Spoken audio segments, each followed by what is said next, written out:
নমস্কাৰ, welcome back to my tube channel বাবুস click. অষ্টম শ্ৰেণীৰ ছাত্ৰ ছাত্ৰীসকল, তোমালোকৰ অনুৰোধ মৰ্মে আজি অনুশীলনী 14B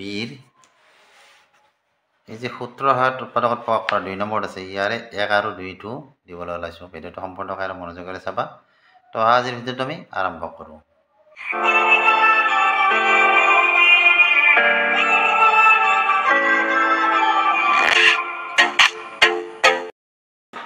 তো সূত্ৰ সহায়ত উৎপাদকত প্ৰকাশ কৰিব লাগে 3b² - 27q²। তো ইয়াক আমি এনেকৈ দিব পাৰোঁ। তোমালোকে মই সমান চিনটো ইয়াতে দিছোঁ, তোমালোকে ইয়াতে দিলে কথা নাই, ইয়াতে দিলে কথা নাই, যেনেকৈ কৰা 3p² - 27q²। তো ইয়াৰ পৰা আমি কি কৰিব পাৰোঁ, 3 এটা কমন আনিব পাৰোঁ, হয়নে?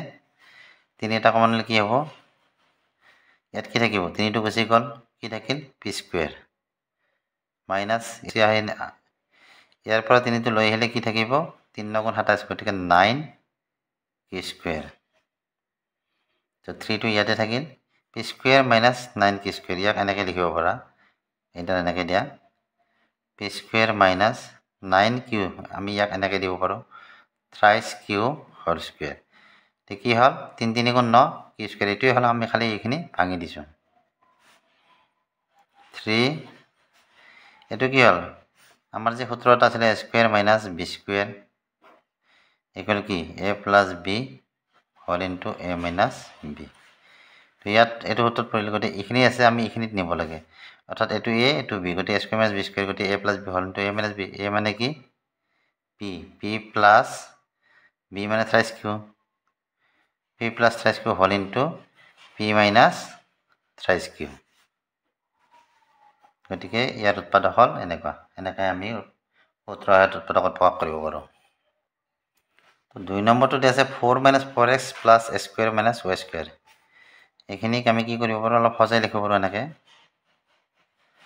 ইয়াত আমাৰ কি আছে, 4x আছে, গতিকে আমি এইখিনি বস্তু ৰাখি দিম। এতিয়া এইখিনি বস্তু ৰাখিলে এনেকুৱা হ'ব, যেনেকৈ আছে আমি এনেকৈ ৰাখিব পাৰোঁ। ইচ্ছা কৰিলে a² আমি ইফালে আনিব পাৰোঁ, গতিকে নানিলেও কথা নাই, বা এনেকৈ থ'লেও কথা নাই, বুজি পাইছানে?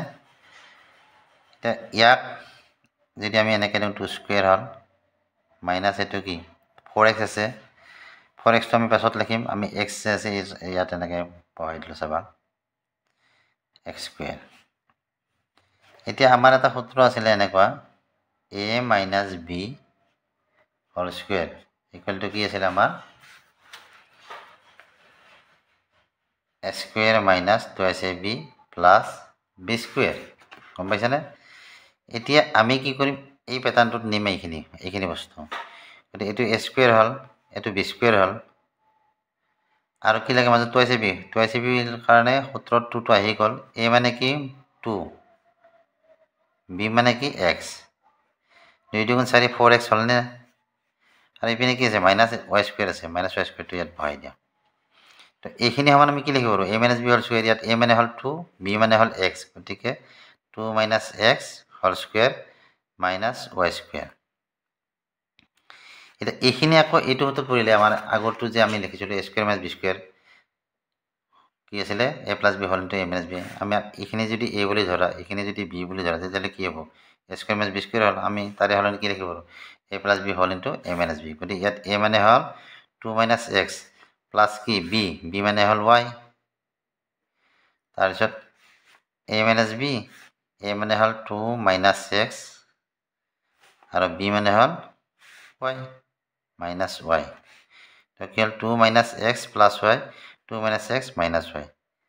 এনেদৰে তোমালোকে উৎপাদকত প্ৰকাশ কৰিব পাৰিবা। তো এইখিনি আছিল ভিডিঅ'টো চাই কেনে পালা জনাবা। ভিডিঅ'টো চাই ভাল লাগিলে ভিডিঅ'টো লাইক কৰিবা, চেনেলটো ছাবস্ক্ৰাইব কৰিবা। আজিলৈ বাই বাই, থেংক ইউ।